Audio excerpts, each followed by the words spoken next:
நம பார்வதிபதையே அரகர மகாதேவா. தென்னாடுடைய சிவனே போற்றி, எந்நாட்டவர்க்கும் இறைவா போற்றி. சிவா திருச்சிற்றம்பலம். சான்றோர் மக்களே, பெரியோர்களே, தாய்மார்களே, பக்த கோடிகளே, நம்முடைய அன்பிற்குரிய கனடா அன்பர் பெரிய முத்துராமன் அவருடைய ஏற்பாட்டிலே சிறப்பாக நடத்தப்பட்டு கொண்டிருக்கக்கூடிய இந்த திருவாசகம், அவருடைய ஆய்வுரை அல்லது விரிவுரை, இந்த நிகழ்ச்சி இன்றைக்கு 3வது நிகழ்ச்சியாக அமைகிறது. இன்றைக்கு நாம் காண இருக்கிற பகுதி திருவண்ட பகுதியாகும். இதை மிக அருமையாக இந்த இயக்கத்தின் சார்பாக பதிவு செய்து அனுப்புகிற நம்முடைய தம்பி செல்வகுமார் அவர்களுக்கும் நம்முடைய முத்துராமன் அவர்களுக்கும் இந்த குழுவிலே இணைந்திருக்கக்கூடிய 1000 நண்பர்களுக்கும் என்னுடைய அன்பான பாராட்டுக்கள், நன்றிகள், நல்வாழ்த்துக்கள். இன்று நாம் காண இருக்கிற பகுதி 3வது பதிகம். திருவாசகத்திலே 3வது பதிகம் திருஅண்ட பகுதி என்பதாகும். அண்டம்னா உங்களுக்கு தெரியும், உலகம்னா நாம் இருக்கக்கூடிய உலகம். அதை பூ உலகம் என்று சொல்வார்கள். பூனா மண்ணுன்னு அர்த்தம். நாம் இருக்கக்கூடிய உலகம். இந்த உலகத்தை தவிர பல கிரகங்கள் இயங்கி கொண்டிருக்கின்றன பிரபஞ்சத்தில். இந்த பிரபஞ்சத்துக்கு தான் அண்டம்னு பேர். அண்டம் என்று சொல்வதை பிரபஞ்சம் என்று நாம் சொல்வோம். அதை ஆங்கிலத்தில் ஸ்பேஸ் என்று சொல்வார்கள். எல்லாமே இந்த ஸ்பேஸில் தான் இருக்குது. இந்த அண்டம், பிரபஞ்சம், ஸ்பேஸ், வெளி, இதிலே தான் எல்லா கிரகங்களும் எல்லா பகுதிகளும் இயங்கி கொண்டிருக்கின்றன. எல்லாமே உலகம் உருண்டைன்னு. அந்த காலத்தில் கலிலியோ உலகம் உருண்டைன்னு சொன்னார். அதை மதவாதிகள் ஏற்றுக்கொள்ளலை. அவரோட பெரிய போராட்டம் நடத்தினார்கள். அவர் பின்வாங்கினார். பிறகு பெரிய பிரச்சனைகளெல்லாம் நிகழ்ந்தன என்பதை நாம் பார்க்கிறோம். அவர் ஒரு விஞ்ஞானி, இவர்களெல்லாம் மெஞ்ஞானிகள். இவர்கள் நம்பிக்கை, மெஞ்ஞானம் என்பது நம்பிக்கையின் அடிப்பட்டது, விஞ்ஞானம் என்பது அறிவியலில் ஏற்பட்டது. அதனால் ரெண்டுக்கும் ஒற்றுமையும் இருக்கும், வேற்றுமையும் இருக்கும். இந்த அண்டம் என்று சொல்லக்கூடிய பிரபஞ்சம் இருக்குது பாருங்கள். இந்த அண்டத்தில் தான் எல்லாமே இருக்குது. எல்லாம் உருண்டையாக இருக்குது. இந்த பூமி உருண்டைன்னு சொன்னவர் கலிலியோ. பூமி உருண்டை. அதுக்கப்புறம் சூரியன் உருண்டை, சந்திரன் உருண்டை, செவ்வாய் உருண்டை, புதன், வியாழன், வெள்ளி, சனி என்று சொல்லக்கூடிய கிரகங்கள் எல்லாமே உருண்டையாகத்தான் இருக்கின்றன. அப்படிங்கிறத விஞ்ஞானம் நமக்கு பிற்காலத்தில் நிரூபிச்சிருக்கு. ஆனால் நம்முடைய திருவாசகத்தில் இந்த கிரகங்கள் எல்லாமே உருண்டையாகத்தான் இருக்கின்றன என்பதை பதிவு செய்திருக்கிறார் நம்முடைய மாணிக்கவாசகர். அண்ட பகுதியின் உண்டை புறக்கம் அப்படின்னு சொல்கிறார் முதல் வரியே. இது 182 அடிகளை கொண்டது. திருஅண்ட பகுதின்னு பேர். திருஅண்ட பகுதின்னு ஏன் பேர் வந்துச்சு அப்படின்னு சொன்னால் 2 காரணங்கள் சொல்லப்படுகின்றன. ஒன்று, அண்ட பகுதியின் உண்டை புறக்கம்னு நம்ம தொடங்குற பாருங்க அண்ட பகுதின்னு. அதனால் அப்படி ஒரு பேர் வைக்கலாம். நம்ம எதை தொடங்குகிறோமோ அதை பேர் வைக்கலாம், அல்லது எதை முடிக்கிறோமோ அதை பேர் வைக்கலாம், அல்லது நடுவில் வர்ற ஒன்றை பேர் வைக்கலாம், அல்லது தெரியாத ஒன்றை தெரிந்ததுனால. அந்த காலத்தில் சங்கப்புல ஒருத்தர் இருந்தார். புறநானூரில் ஒரு பாடல், அவருடைய பாடல் இருக்குது. அவர் பேர் தெரியல, ஆனால் பாட்டு பதிவாகிருக்கு. அதை அவருடைய பேரை போடணும். அவருடைய பாட்டில் கழைதின் யானைன்னு ஒரு ஓம வார்த்தையை உபயோகப்படுத்தினார். யானையானது கழையை தின்னக்கூடிய யானை அப்படின்னு அவர் கழைதின் யானைன்னு ஒரு வரி இருந்துச்சு. அது ரொம்ப நல்லா இருந்துச்சு படிக்கிறவங்களுக்கு. நல்ல தமிழ் வாக்கு. அதனால் அவருக்கு பேர் கழைதின் யானையார்னு பேர் வச்சுட்டாங்க பழைய காலத்தில். அவர் சொல்லியிருக்கிற ஓமை அந்த வாக்கியத்தை வைத்து அவருக்கு பேராக சொன்னார். அப்படி அடையாளம் எவ்வளோ வேணாலும் சொல்லலாம். இப்போ நம்ம ஊர்கள் எல்லாம் பல வீடுகள், பல ஊர்கள் பெயரை பற்றி வைத்திருக்கின்றன. நம்ம பார்க்குறோம். எத்தனையோ வீடுகளுக்கு எத்தனையோ விதமான காரணங்கள். அப்படி இதுக்கு அண்டப்பகுதியின் உண்ட புறக்கம்னு பாட்டு ஆரம்பிக்குது பாருங்கள். அதனால் இதை திரு அண்ட பகுதி என்று சொன்னார்கள் என்று சொல்லலாம். இன்னொன்று, அண்டம்னா ஸ்பேஸ். அந்த ஸ்பேஸில் எல்லா கிரகங்களும் இருக்கின்றன, எல்லா பொருள்களும் இருக்கின்றன. அதை ரொம்ப அழகாக இதில் பாடுறாரு. அண்டத்தை பற்றி பாடுறாரு. அதனால தான் இதற்கு அண்டப்பகுதி என்று பெயர் வைத்தார்கள். நமக்கு அண்டங்களை பற்றி பாடுகிற செய்திகள் இந்த திருவாசகத்தில் இந்த பகுதியில் கொஞ்சம் இருக்குது. ஆனால் அதிகமான பிரயோகம் இதில் இருக்குது அப்படின்னு சொன்னால் கந்த புராணத்தில் இருக்குது. 18 புராணங்களில் ஒன்று கந்த புராணம். கந்த புராணத்தை எடுத்தீங்கன்னா அண்டம் முழுவதும் நமக்கு வியாக்கியானமாக சொல்லப்படுகிறது. ஏன்னா இந்த அண்டம் முழுவதற்கும் சூரன் மன்னனாக மாறினான், சக்கரவர்த்தியாக மாறினான். அவனுக்கு கொடுக்கப்பட்ட வரங்களிலே எல்லா அண்டங்களுக்கும் நான் போயிட்டு வரணும், அதுக்கு ஒரு வாகனம் கொடுன்னு கேட்டேன். அதனால் சிவபெருமான் ஒரு வாகனம் கொடுத்தாரு. அந்த வாகனத்துக்கு பேர் என்ன தெரியுமா? இந்திரஞாலத்தேர்னு பேர். இந்திரஞாலத்தேர்னு. இந்திரஞாலம்னா இந்திரனுடைய பூமி. அது வரைக்கும் எங்கெங்கெல்லாம் இந்த உலகம் பிரபஞ்சத்துக்கு போகலாமா அவ்வளோ இடத்துக்கு அது போகுமா, அதுக்கு தேர்னே பேர் வச்சேன். இயங்கிறதுக்கெல்லாம் தேர்னு பேர். அதனால் அப்படி இந்திரஞாலத்தேர் அவன் பெற்றுக்கொண்டான். அதனால் எல்லா அண்டங்களுக்கும் அவன் போயிட்டு வந்தான்னு நம்ம படிக்கிறோம். இன்றைக்கி கூட இந்த ஸ்பேஸை பற்றி படிக்கிறவங்க, அஸ்ட்ராலஜி, ஸ்பேஸ் இதெல்லாம் படிக்கணும்னு ஆசைப்படுறவங்க கந்தபுராணத்தை படிக்கணும். அதில் பல விஷயங்கள், பழைய காலத்து விஷயங்கள் நம்முடைய முனிவர்களால் சொல்லப்பட்டிருக்கின்றன. எனக்கு தெரிய அண்டப்பகுதின்னு சொல்லக்கூடிய பகுதி இது ஒன்று தான் நம்முடைய திருவாசகத்தில். அப்புறம் அங்கங்கே 1-2 குறிப்புகள் வரும். இதில் கொஞ்சம் அதிகமான குறிப்புகள் சொல்லப்பட்டிருக்கின்றன. அதனால் திரு அண்டப்பகுதி என்று பெயர் வைக்கப்பட்டது. 2 காரணம் சொன்னேன். அண்டப்பகுதியின் உண்டை பிறக்கம் அப்படின்னு ஆரம்பிக்கிறதுனால ஆரம்பித்த வார்த்தையை வச்சு இதுக்கு அண்டப்பகுதின்னு பேர் வச்சார் அப்படின்னு சொல்லலாம். அல்லது அண்டம், ஸ்பேஸ், பிரபஞ்சம், அதை பற்றி சொல்லுவதனால இதுக்கு பகுதி என்று பெயர் வைத்தார் என்றும் நாம் ஏற்றுக்கொள்ளலாம். இது 182 அடிகளை கொண்ட நீளமான ஆசிரியப்பா. கொஞ்சம் வித்தியாசமாக இருக்கும். அதனால் இணைக்குடல் ஆசிரியப்பா என்று ஆசிரியப்பாவில் இது ஒரு வகை. நம்ம ஏற்கனவே படித்த 2 ஆசிரியப்பா தான். இது ஆசிரியப்பாவில் கொஞ்சம் வித்தியாசமாக வரும். அதனால் அண்டப்பகுதியின் உண்டை பிறக்கம் ஆரம்பமே பாருங்கள். அண்டப்பகுதியின் உண்டை பிறக்கம் அப்படின்னு ஆரம்பிக்கிறார். பிறக்கம்னா பிறங்குவது, விளங்குவதுன்னு அர்த்தம். உண்டை பிறக்கம்ங்கிறாரு. எல்லாம் உருண்டையாக இருக்குது, எல்லாம் உருண்டையாக இருக்குங்கிற பாருங்க. அப்படித்தான் உலகத்தில் இருக்கக்கூடிய எல்லா பொருள்களும் இருக்குன்னு. எது தெரியுமா உருண்டையாக இருக்கும்? எது சுற்றுதோ அதெல்லாம் உருண்டையாக இருக்கும். சுற்றுறது அது பலவிதமான ஷேப்பாக இருந்தாலும் கூட, உருவமாக இருந்தாலும் அது சுத்த உருண்டை ஆகிரும். அதுக்கு பேர் தான் உருண்டைன்னு பேர். உருண்டை தான் சக்கரம் சுற்றலாம். அதனால் உண்டைன்னு சொல்கிறேன். உண்டைன்னு சொல்கிறேன். உண்டைன்னு சொல்லலாம். உண்டைன்னு சொல்லலாம். இப்போ நீங்கள் உண்டை கட்டி கோயிலில் வாங்குற பாருங்க, அது உருண்டையாக தான் இருக்கும்.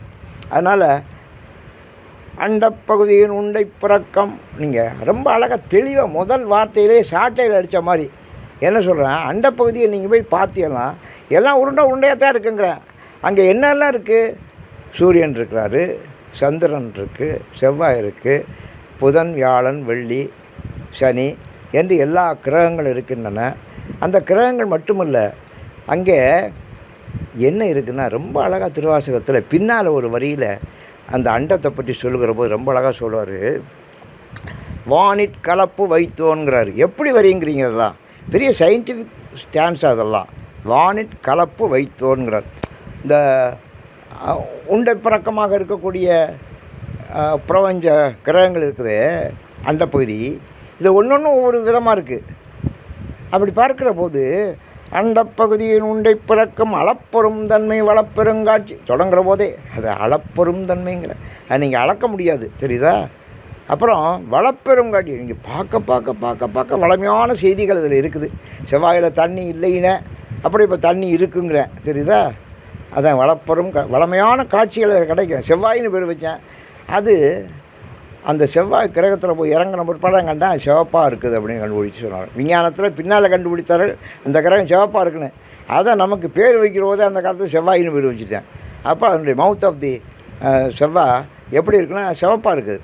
இது எப்படி நமக்கு கண்டுபிடித்தார்கள் அந்த காலத்தில்? அப்படின்னா இந்த காலத்தில் கண்டுபிடித்தவர்கள் விஞ்ஞானிகள், அந்த காலத்தில் கண்டுபிடித்தவர்கள் மெய்ஞானிகள். அதனால் அண்டப்பகுதியின் உண்டை பிறக்கம் அளப்பெரும் தன்மை வளப்பெரும் காட்சி. ரொம்ப ரிச் கான்ட்ரிபியூஷன் சொல்கிறேன். ரொம்ப வளமையான காட்சிகள்லாம் அங்கே இருக்கின்றன. அது இந்த ஸ்பேஸை படம் எடுத்து அனுப்பலாம் பாருங்கள்.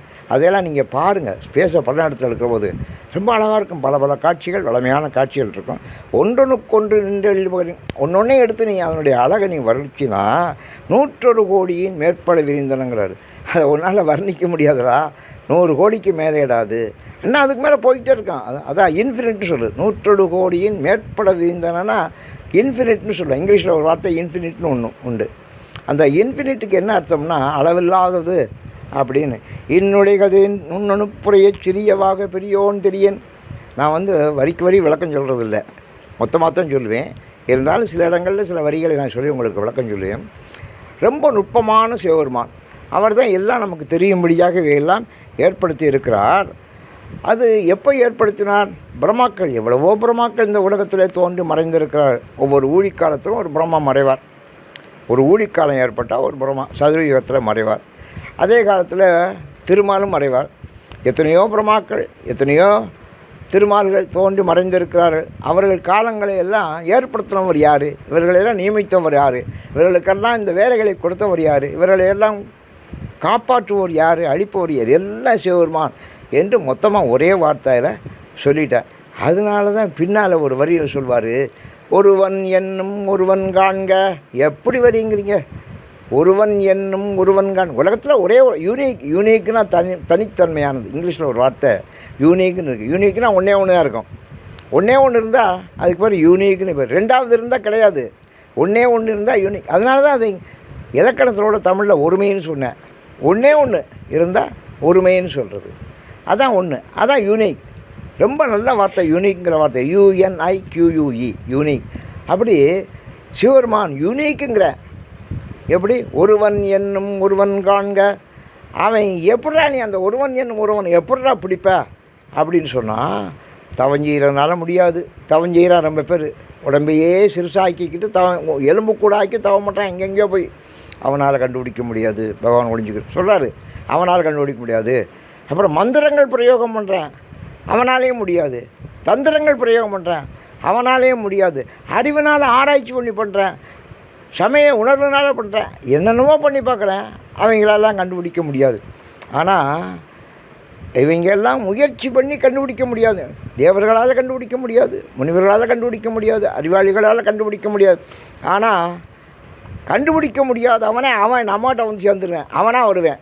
எப்படி வருவேன் அப்படின்னு சொன்னால், பக்தி வலையில் படுவோன் காண்க.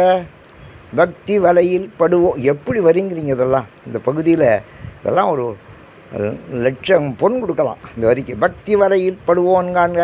நீங்கள் பகவானை பிடிக்கணுமா? பக்திங்கிற வலையை வீசுனேன். இப்போ பக்தினா என்னன்னு தெரியல. பக்தினா என்ன? பக்தினா என்ன? உள்ளன்போட நம்பிக்கையோடு செய்யறதுக்கு பிறகு பக்தின்னு பேர். ஒரு பெரிய தவசி, அவர் எப்போதும் நரசிம்மத்தையே நினச்சிக்கிட்டு இருப்பார், தியானம் பண்ணுவார். அவர் நரசிம்மனை எப்படியும் பார்த்துடணும் அப்படின்னு அவர் காட்டுக்குள்ளே போனார். இந்த காட்டுக்குள்ளே இருப்பேன் அப்படின்னு போனால் எங்கேயும் அவரால் கண்டுபிடிக்க முடியல. அப்போது ஒரு வேடன் வந்தேன், சாதாரண வேடன்.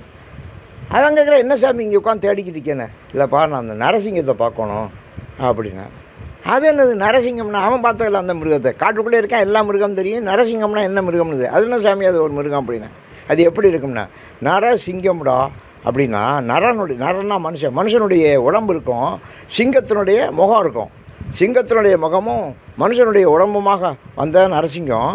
அப்படித்தான் அவர் உலகத்தில் பிரகலாதனை காப்பாற்றுவதற்காக வடிவெடுத்தார். அவரை நான் கண்டுபிடிக்கணும். அதுக்காகத்தான் இவ்வளோ நாள் நான் தியானம் பண்ணுறேன், மந்திரம் சொல்கிறேன், பாராயணம் பண்ணுறேன், தவம் பண்ணுறேன். என்னால் கண்டுபிடிக்க முடியல அப்படின்னா. அட சாமி, இதுக்காக நீ இவ்வளோ அலையிற? உனக்கு அந்த அதான் நான் பிடிச்சாரு, உனக்கு தான் தெரியாதுங்கிறியே. தெரியாது, ஆனால் நான் உனக்கு பிடிச்சாது நான் காட்டுறேன் அப்படின்னா. எப்படிடா காட்டுவேண்ணா? நீ பாரு, நாளைக்கு சாயங்காலத்துக்குள்ளே உனக்கு அதை பிடிச்சாந்து கொண்டு வந்து காட்டுறேன் காட்டுக்குள்ளே அப்படின்னேன். மறுநாள் சாயங்காலம் பார்த்தா நரசிங்கத்தை பிடிச்சி காலில் கயத்தை கட்டி கொண்டாந்து ஒரு மணி நேரம் நிறுத்திட்டேன் முனிவருக்கு முன்னால். முனிவர் கேட்டார், ஏண்டா எப்படிதான் அதை பிடிச்ச அப்படின்னா. சாமி, எனக்கு பக்தி சாமி, வேறு ஒன்றும் இல்லை. நான் பக்தியை பிரயோகித்தேன், அவனாக வந்து இல்லை. நீங்கள் தேடி போனிய, நீங்கள் தவம் பண்ணிய, அறிவினால் ஆராய்ச்சி பண்ணிய, மந்திரம் பண்ணிய, தந்திரம் பண்ணிய, அறிவினுடைய எல்லா கூறுகளையும் பயன்படுத்துனீங்க. ஆனால் அவன் அதுக்கெல்லாம் ஆகப்பட மாட்டான் சாமி. ஆனால் பக்திங்கிறத பிரயோகித்தா வந்து நான் பக்தியை பிரயோகித்தேன். பக்தி அப்போ நீ என் கண் முன்னால் இன்றைக்கி சாயங்காலத்துக்குள்ளே வரலன்னா நான் செத்து போயிடுவேப்பா. நீங்கள் வந்துடும், வரலன்னா உயிரை விட்டுருவேன். அதான் பக்தி. தெரியுதா? நம்ம பக்தி போனால் போகுது உயிர் கட்டணும்னு நினைக்கிறோம். அவன் பக்தி உயிரை விட்டுவேன்னு அவனே வந்து என் கண் முன்னால் காட்சி கொடுத்தேன். நான் அவனை பிடிச்ச கூட அவர் நிறுத்த போகிறேன், கட்டிக்கிட்டு போனேன். அவரை காலை கட்டி கொண்டா நிறுத்தியிருக்கேன் இந்த பாரு அப்படின்னேன். அப்போ தான் சுவாமி அவனுக்கு முன்னாடி நிற்கிறாரு. கொஞ்சம் போல் காட்சி கொடுத்துட்டு மறந்துட்டார் அவனுக்கு. அப்போ தான் தவசியை நினச்சானா, நமக்கு கிடைக்கலையாது. ஆனால் இந்த சாதாரண ஒரு அறிவில்லாத ஒரு எளியவனுக்கு காட்சி கொடுக்குறான். பக்தி வலையில் படுவோன் காண்க. பக்திங்கிற வலையை நீ வீசி அவன் எதையெல்லாம் எப்படியெல்லாம் அந்த அண்டப்பகுதியில் அமைச்சிருக்கான் தெரியுமா? சூரியனை முதல்ல உண்டு பண்ணேன். கிரகங்கள்லேயே ரொம்ப பவர்ஃபுல் பிளானட் தெரியுமா? சோலார் தான், சூரியன் தான். சூரியன்லேருந்து இப்போ நிறைய சக்தி எடுக்கிறேன். சோலார் பிளானட்னு சொல்கிறது. சோலார் எனர்ஜிங்கிறான் பாருங்க. இப்போ அந்த சூரியன்லேருந்து இப்போ என்ன செய்கிறேன், தகடுகளை வைத்து அதுலேருந்து அந்த சக்தியை எடுத்து அதுலேருந்து மின்சாரம் உற்பத்தி பண்ணுறேன். இன்னும் கொஞ்ச நாள் போச்சுன்னா நம்ம வீடுகளுக்கெல்லாம் கவர்மெண்ட் மின்சாரம் வராது. நம்ம வீடுகள்லேயே தகடுகள் வச்சு அதுலேருந்து நேர சூரிய சக்தியை கிரகிச்சு அதுலேருந்து நம்ம சூரிய மின்சாரத்தை நம்ம உற்பத்தி பண்ணலாம். அது it's a very great planet, energetic planet. அதில் நிறைய சக்திகள். உலகத்திலேயே முதல்ல தோன்றிய கிரகம் சூரியன் தான். ரொம்ப பவர்ஃபுல் பிளானட்டாக தான். அதான் அந்த சூரியனில் ஜோதி அமைத்தோன் சொல்கிறாருங்க. அருக்கனில் ஜோதி அமைத்தோன்கிறாரு. அருக்கன்னா சூரியன். சூரியனில் யார் அந்த ஜோதியை வச்சா, வெளிச்சத்தை வச்சா? அந்த சிவபெருமான் தான் வைத்தார். அப்புறம் அவன் என்ன செய்தான்? மதியில் தன்மை வைத்தோன்னார். மதியனா சந்திரனில் குளிர்ச்சியை வச்சார். அதுக்கு வித்தியாசம். அப்புறம் தீயில் வெம்மை செய்தோங்கிறார். தீயில் என்ன செஞ்சார்? வெப்பத்தை கொண்டு போய் வச்சார். வானில் கலப்பு வைத்தோங்கிறார். வானில் கலப்பு. இப்போ இதுகளெல்லாம் கலப்பு கிடையாது, இதெல்லாம் அப்படி இருக்கும். ஆனால் வானம் மட்டும், ஆகாயம் மட்டும் கலப்பு. ரொம்ப பேருக்கு ஆகாயம்னா என்னென்னு தெரியலைங்க. முதல்ல அதை தெரிஞ்சுக்கணும். ஆகாயம்னா நான் கேட்டேன், ரொம்ப பேரை கேட்குறேன், பள்ளிக்கூடத்தில் கேட்குறேன், காலேஜில் கேட்குறேன், பொதுக்கூட்டத்தில் கேட்குறேன். ஆகாயம்னா எது, எங்கே இருக்குன்னு எல்லோரும் மேலே தலைக்கு மேலே கையை தூக்கி காட்டுறேன். தலைக்கு மேலே இருக்கிறது ஆகாயங்க. தலைக்கு மேலே இருக்கிறது ஆகாயம் இல்லைங்க. ஆகாயங்கிறது இந்த பூமியில் நம்ம கால் வச்சுருக்க பாருங்க, காலுக்கு மேலே இருக்கிறதெல்லாம் ஆகாயம். காலை நீங்கள் தூக்கி நடங்க, ஒத்த காலை கீழே வச்சுக்கிட்டா ஒத்த காலை நடக்க முடியும். 2 காலையும் தூக்குங்க, விழுந்துருவிய. அதனால் பூமி இருக்கே, பூமிக்கு மேலே இருக்கிறது ஆகாயம். மேலே கண்ணுக்கு மேலே உயரத்துக்கு மேலே பார்க்குறது, தலைக்கு மேலே பார்க்குறது தான் ஆகாயம்னு ரொம்ப பேர் நினச்சிக்கிட்டு இருக்கு. ஆகாயங்கிறது அங்கேயே இல்லை, பூமிக்கு மேலே இருக்கிறதெல்லாம் ஆகாயம்தான். இப்போ நாம் ஆகாயத்தில் நம்மளால் வாழ முடியாது, அதனால தான் தரையில் வாழ்கிறோம். அதனால் ஆகாயத்துக்கு என்ன செஞ்சார்? வானில் கலப்பு வைத்தோன். என்ன வரிங்கிறீங்க? இது பியூர்லி சயின்டிஃபிக் சென்டென்ஸ். இது வானில் கலப்பு வைத்தோன்னார். வானில் பலவிதமான விஷயங்களை கலப்படம் பண்ணியிருக்கிறாரு. இந்த கலப்படத்துக்கு இப்போ உணவுப் பொருட்களில் கலப்படம் பண்ணுறேன், அது பண்ணப்படாது. ஆனால் காம்பினேஷன் சொல்லுது, ஒன்றோட ஒன்று கம்பைன் பண்ணணும், அதுதான் கலப்பு. எத்தனை விதமான உலோகங்களை கலந்து எத்தனை விதமான புதிய உலோகங்கள் கண்டுபிடிக்கிறார்கள். அது உலகத்தில் இயற்கை. அப்போ எவ்வளவு எலிமெண்ட்ஸ் இருக்குது. நீங்கள் மேலே பார்த்தா எல்லா கிரகங்கள் இருக்கிறது மட்டுமல்ல, அங்கே தான் மேகம் இருக்குது, அங்கே தான் மின்னல் இருக்குது, அங்கே தான் மழை இருக்குது. மழையெல்லாம் மேலேருந்து தான் வருது. அது மட்டும் இல்லை, எக்ஸ்ரே அங்கே தான் இருக்குது. ஆல்ஃபா, காமா, பீட்டான்னு சொல்லக்கூடிய எல்லா கதிர்களும், அதெல்லாம் உலகத்தையே எரிக்கக்கூடிய கதிர்கள், அதெல்லாம் மேலே இருக்குது. அதனால் நம்ம ஸ்பேஸ் ஷிப் அனுப்புகிறோம் பாருங்கள், மேலே சேட்டலைட் அனுப்புகிறோம், அதுக்கப்புறம் இங்கேருந்து ராக்கெட்ஸ் அனுப்புகிறோம். அதெல்லாம் இந்த கதிர்கள் வீச்சுக்களை எல்லாம் கடந்து போகணும். அதுக்கு தான் இவங்க ஏற்பாடு பண்ணி இங்கேருந்து அமைப்புகள் செய்து அனுப்புகிறார்கள். ஏன்னா அவ்வளவு கலப்பு அங்கே கலந்துருக்கு. வானிற் கலப்பு வைத்தோன். இவ்வளவுலையும் பாருங்கள், அடுக்கனில் சூரியனில் ஜோதியை வச்சேன், சந்திரனில் குளிர்ச்சியை வச்சேன், தீயில் வெம்மையை வச்சேன், ஆனால் வானில் மட்டும் கலப்படத்தை வச்சேன். ஏன்னா வானில் அதனால இந்த அண்டப்பகுதி ஏன் தனியாக பாடினா, அண்டத்தில் அவ்வளவு கலப்படம் கலந்துருக்கு, அவ்வளோ விஷயங்கள் இருக்குது. அதை நம்ம எளிதாக கண்டுபிடிக்க முடியாது. காலில் ஊக்கம் கண்டோன். கால்னா காற்று, காற்றில் எழுச்சியை, காற்றுனா வேகம், ஊக்கம். நீங்கள் காற்றுனா ஊக்கம். இங்கே பாருங்கள், இன்றைக்கி ஒரு புயல் அடிச்சுக்கிட்டு இருக்குது. அது இப்போ எங்கே போய்ட்டுருக்கு? குஜராத், மகாராஷ்டிராவில் அடிச்சுக்கிட்டு இருக்குது. அதனால் 120 கிலோமீட்டர் வேகத்தில் அடிக்க முடியாது. இப்போ அங்கே அடிச்சுக்கிட்டு இருக்குது. அதனால் கால்னா காற்று. காற்று பார்த்தா அமைதியாக இருக்கும், அதுக்கு மாருதம்னு பேர். மாருதம்னா சாதாரண தென்றல் வருது. ஆனால் வேகமாக அடித்தா புயல்னு அர்த்தம். வேகமாக வருகிறது பாருங்கள். அந்த வேகத்தை யார் கொடுத்தா? சிவபெருமான் தான் கொடுத்தார். அதனால் காற்றுக்கு என்னடா இயல்புனா வேகம். நீரில் சுவை நிகழ்த்தோன். நீருக்கு தண்ணி இருக்குனடா, அதுக்காக சுவை இருக்குது. இப்போ நான் படித்த எல்லாத்துலேயும் சுவைகள் கிடையாது. ஆனால் தண்ணியை மட்டும் குடித்து சாப்பிட்டுக்கிட்டு பல நாட்கள் உயிர் வாழலாம். நீரில் சுவை வைத்தோன் நிகழ்த்தோன். அப்புறம் மண்ணில் திண்மை வைத்தோன்னாரு. மண்ணில் திண்மை வைத்தோம். என்ன அருமையான வார்த்தை. மண்ணுக்கு, இந்த பூமியில் நம்ம இருக்கிறோம், வசிக்கிறோம், வீடு கட்டுறோம். அது திண்மையாக உறுதியாக இருக்குதுல்ல. உறுதியாக இல்லைன்னா எப்படி நீங்கள் வீடு கட்டுவீங்க? சதுப்பு நிலத்தில் வீடு கட்ட முடியாது, தெரியுதா? மண்ணில் கட்டுறதுக்கு காரணம்னா மண் அசையாது, ஆடாது, உருளாது. மண் அப்படி இருக்கும். அதுதான் திண்மைன்னு பேர், உறுதி. எவன் அசையாமல் இருக்கானோ அவன் தான் திண்மைன்னு பேர். அவனுக்கு திண்ணப்பன்னு பேர் வந்துச்சுல, திண்ணன்னு. கண்ணப்பனாயனா இருக்குது, திண்ணன்னு பேர் வந்துச்சுல. ஏன்னா உறுதியாக இருந்து கண்ணை கொடுத்தான்ல. நாமளாக இருந்தால் அந்த நிமிஷமே ரதத்தை கண்டோடனே போயிடுவோம், ஓடி போயிடுவோம். ஆனால் அந்த திண்மை அவனுக்கு இருந்ததுனால அவனுக்கு திண்ணன்னு பேர், திண்ணப்பண்ணு. திண்மைன்னா உறுதின்னு அர்த்தம். மண் திணி ஞாலத்து வாழ்வோர்க்கெல்லாம் மணிமேகலை இந்த உலகத்துக்கு ஞாலத்துக்கு அவர் அடைமொழி சொன்னார். என்ன அடைமொழின்னா மண் திணி ஞாலத்துனார். மண் திணிஞ்சிருக்கணும். அப்படி திணிந்து இல்லைன்னா நீங்கள் வாழ முடியாது. சதுப்பு நிலத்தில் வாழ முடியாது, தெரியுதா?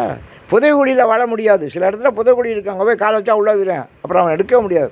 அதனால் மண்ணுக்கு என்ன இயல்புனா திண்மை. அது இயற்கையாக உறுதிப்பட்டிருக்கு. அப்படி உறுதிப்பட்ட இடங்களில் தான் நம்ம மனிதர்கள் வாழ்கிறோம்.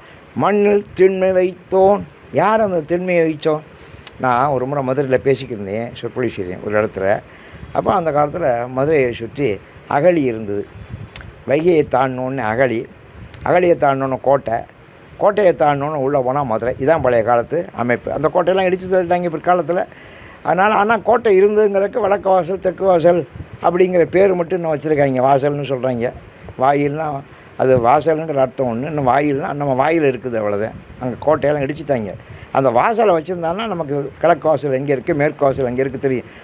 கண்ணகி கோவலனோட மதுரை கூட நுழையிறாராம்.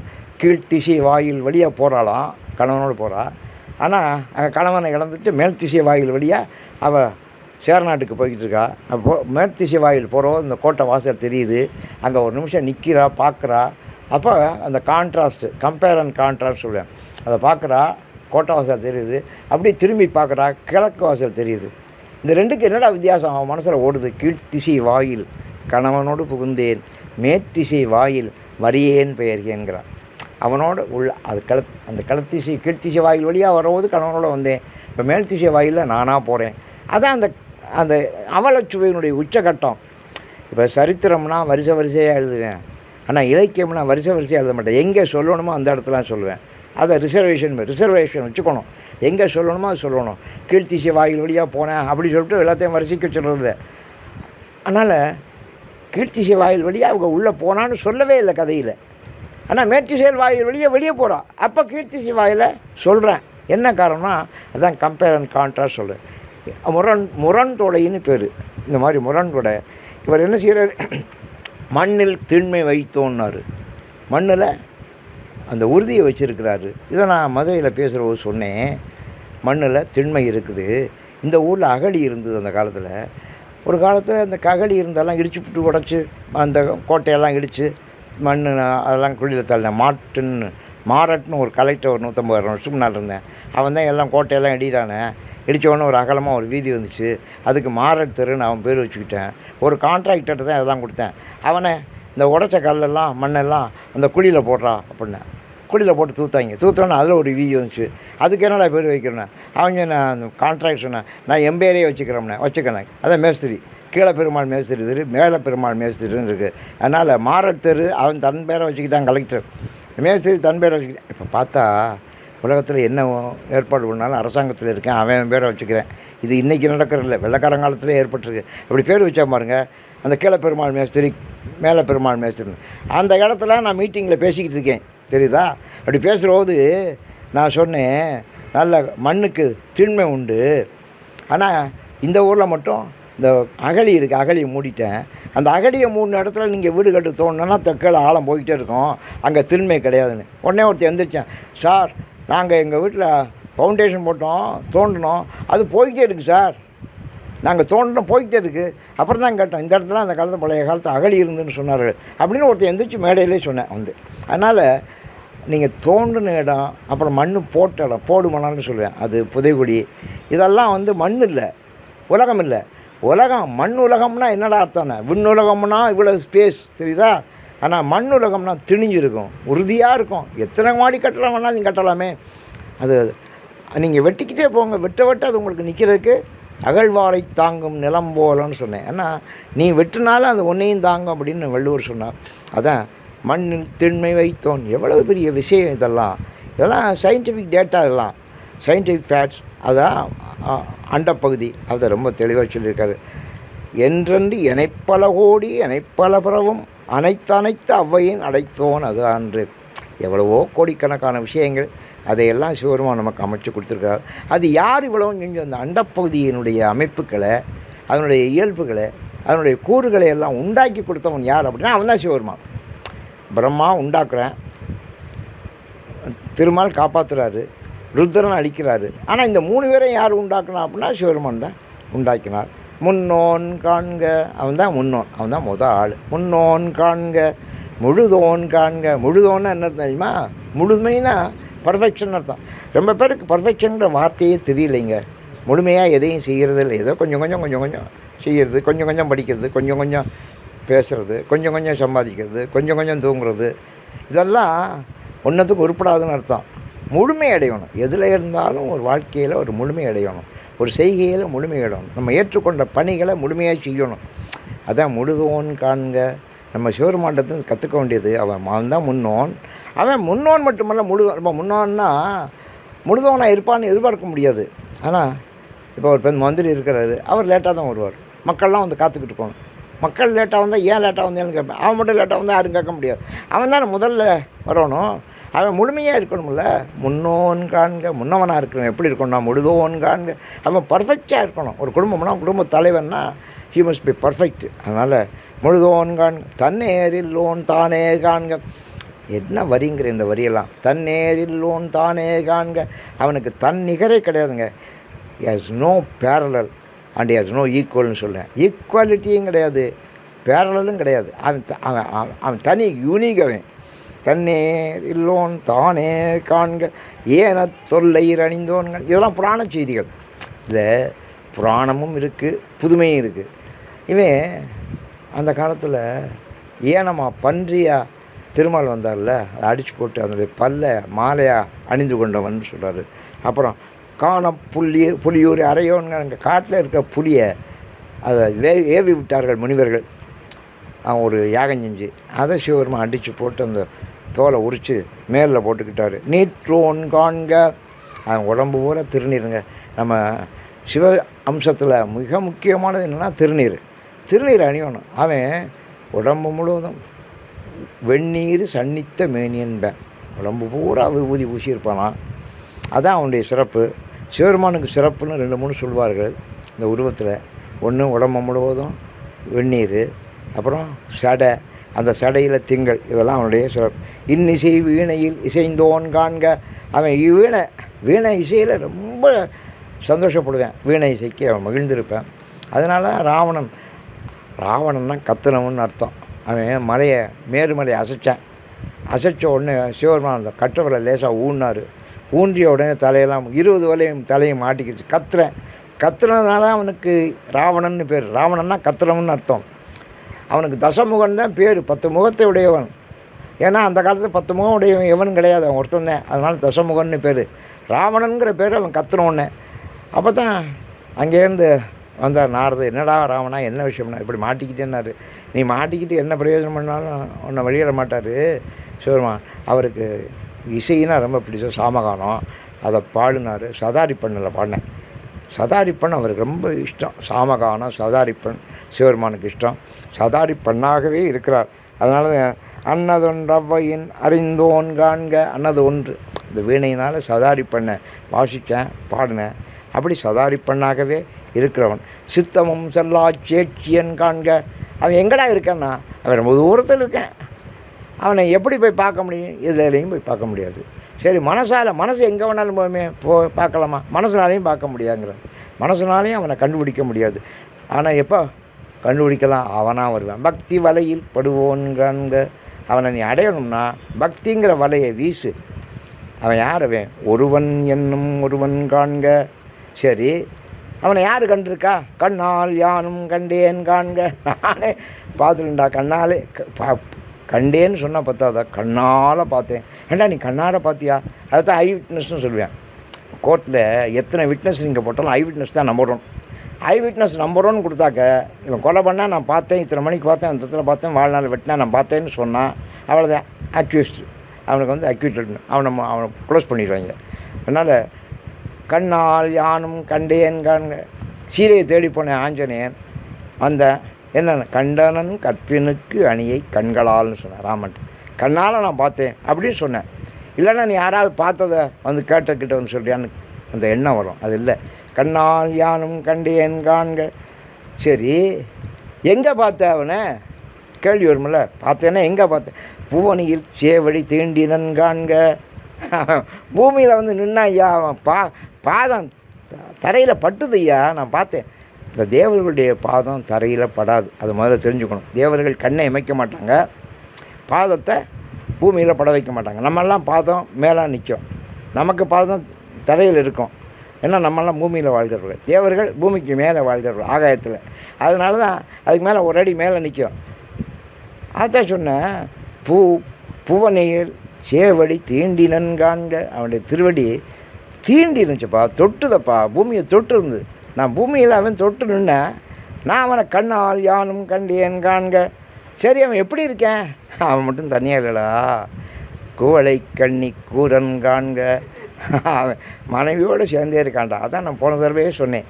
அதில் பஞ்சப்பள்ளியில் பான்மொழி தன்னோடும் எஞ்சாதீண்டும் இன்னருள் விளைத்தும் சொன்னேன். பஞ்சப்பள்ளிங்கிற ஊரில் எப்படி இருக்கான்னா மனைவியோடு இருக்கேன். நீங்கள் கணவன் மனைவியோடு இருக்கணுங்க. இப்போ கணவன், நான் அன்றைக்கி சொன்னேன், கணவன் ஒரு ஊரில் இருக்கேன், மனைவி ஒரு ஊரில் இருக்கேன், பிள்ளைகள் ஒரு ஊரில் இருக்கேன், வீடு ஒரு வீட்டில் ஒரு இடத்துல இருக்குது. இப்போ நல்லவேளை இந்த கொரோனா வந்ததுனால எல்லோரும் ஒன்றா இருக்கேன். அது ரொம்ப முக்கியம். கொரோனா செஞ்ச பெரிய நன்மை என்னென்னா எல்லாரையும் கொண்டாந்து ஒரு கூரைக்குள்ளே சேர்த்துருச்சு. நான் பார்க்குற போது குவளை கண்ணி கூரன் காண்க, மனைவியோடு இருக்கிறான். ஒரு கூறு அவளை கொடுத்துருக்காண்டா. அப்படி இந்த கூறுடையவனாக நான் அவளும் தானும் உடனே காண்க. உடனே காண்கன்னா உடனே போய் பாடுறான்னு அர்த்தம் இல்லை, உடனே காண்கன்னு. அவளும் தானும்னா ரெண்டு பேரும் ஒன்றாக உடனுறைவதே நான் பார்த்தேன். ரெண்டும் ஒன்றா இருக்கிறாப்பா. அதனால் எங்கே போனாலும் கணவன் மனைவியும் ஒன்றாக போகணும், ஒன்றாக வாழ்த்தணும். அதுக்கு நிறைய பலன் உண்டு என்பதை நான் உங்களுக்கு சொல்லியிருக்கேன். நானே எனக்கு திருமணம் 17 வயசில் ஆணுச்சு. அன்னையிலேருந்து நானும் என் மனைவியும் ஒன்றா தான் போகிறோம். எந்த இடத்துக்கு போனாலும் ஒன்றா தான் போவோம். அவள் தான் முதல்ல இறைவணக்கம் பாடுவாள், நாங்கள் 2 பேரும் தான் வாழ்த்துவோம். அதுதான் சிவபெருமான் நமக்கு முதல்ல சொல்லிக் கொடுத்துருக்க மிகப்பெரிய தத்துவம் என்பதை உங்களுடைய கவனத்திற்கு நான் கொண்டு வரேன். குவளை கண்ணி கூரன் காண்க, அவளும் தானும் உடனே காண்க. சரி, அப்புறம் அவனுடைய சிறப்புகளை எல்லாம் சொல்கிறாரு, பல வரிகளில் சொல்கிறாரு. எல்லாம் நீங்கள் படித்தாலே புரியும். பல வரிகளில் சொல்கிறாரு. அர்ச்சனை வயலுள் அனுபவித்துட்டு அவனை நீங்கள் பிடிக்கணுமா, அர்ச்சனை பண்ணுங்கிறார். அது சுந்தரமூர்த்தி சுவாமிகளுக்கு சிவபெருமான் சொல்லுவார், நமக்கு அர்ச்சனை பாட்டே ஆகுங்கிறாரு. அவன் தேங்காய் பழம் வெத்தலை வாக்கு இது அர்ச்சனைங்கிறான். இது அர்ச்சனையே இல்லைங்க. அவரே சொல்ல, நமக்கு அர்ச்சனை பாட்டே ஆகும். நீங்கள் எங்கே போனாலும் அந்த தெய்வத்துக்குள்ளே பாட்டை சிவபெருமானா அவருக்கு முன்னால் போய் பொன்னார்மேனி ஏனே புலித்தோலை அரை கசைத்து மின்னார் செஞ்சடைமே மிளிர் கொன்றை அணிந்தவனே மன்னே மாமணியே மழபாடியுள் மாணிக்கமே அன்னே உனையல்லால் இனி யாரு நினைக்கேன்னு பாடணும். நமக்கு அர்ச்சனை பாட்டே ஆகும். மண்மேல் நம்மை சொற்றமிழ் பாடுகின்றான், தூமலை பாடும் வாயார். அவனே மரபாடுறேன், அவன் சொல்கிறேன் என்னை பற்றி பாடுறா அப்படின்னு. அதனால் அர்ச்சனை வயலுள், அர்ச்சனைங்கிறது வயலாம். அந்த வயலில் அன்பு வித்துட்டு நீ என்ன அர்ச்சனை பண்ணாலும் அன்பு இல்லாமல் அர்ச்சனை பண்ணினா ஒரு பிரயோஜனம் கிடையாது. இந்தா கணக்கு பிள்ளைகிட்ட வெத்தலா கொடுத்து போய் அர்ச்சனை விட்டோம், வேலைக்காரங்கிட்ட கார் டிரைவர்கிட்ட கொடுத்து அர்ச்சனை விட்டோம், சாமிக்கு அர்ச்சனை விட்டியா, சரி அப்படி வெயி அப்படிங்கிறேன். இதெல்லாம் அர்ச்சனையும் இல்லை, இது பக்தியும் இல்லை, அன்பும் இல்லை. அர்ச்சனைன்னா அவனே சாமான் வாங்கணும், அவனே பூ எடுக்கணும், அவனே பூ தொடுக்கணும்.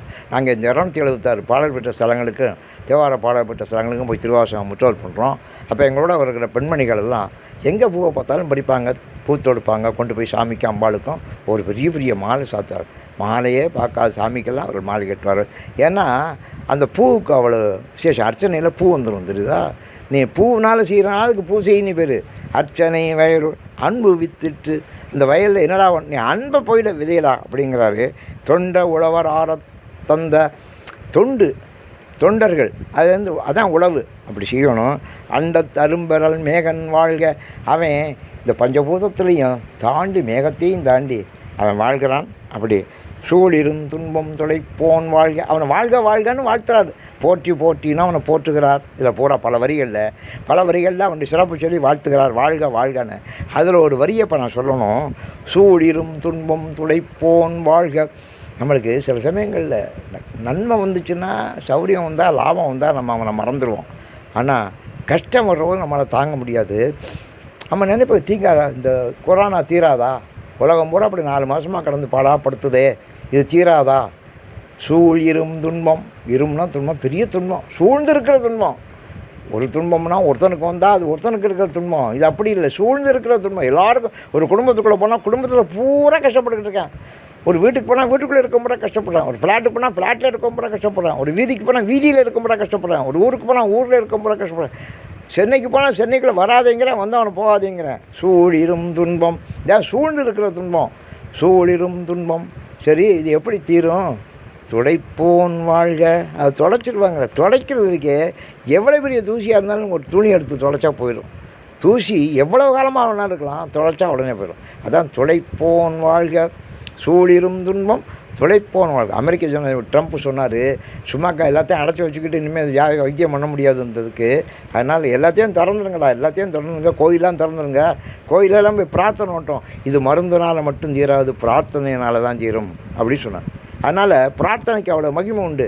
கோயிலை போய் அடைச்சி போட்டு வச்சுக்கிட்டு நம்ம தேவையில்லாம் திறந்து வச்சுக்கிட்டு இருக்கோம். கோயிலை திறக்கணும். கோயிலில் பூஜை நடக்குது, அங்கே போய் கும்பிடணும். அப்போ பக்தி வலையில் படுவோன் காண்க, சூழிரும் துன்பம் துடைப்போன் வாழ்க. நம்முடைய துன்பங்களையெல்லாம் அவன் துடைச்சிடுவேன். பூவில் நாற்றம் போன்று உயர்ந்தெங்கும் ஒளிவர நிறைந்து மேவிய பெருமை. அவன் பூவில் நாற்றம் இயற்கையாக இருக்குது. அது மாதிரி இந்த உலகத்தில் அவன் இயற்கையாக படிந்திருக்கிறான். இன்று எனக்கு எழுவந்த அருளி. அவன் எனக்கு இயல்பாக வந்துட்டான், நான் எளிமையாக வந்துட்டேன், சௌலபியம்னு சொல்லுவேன்.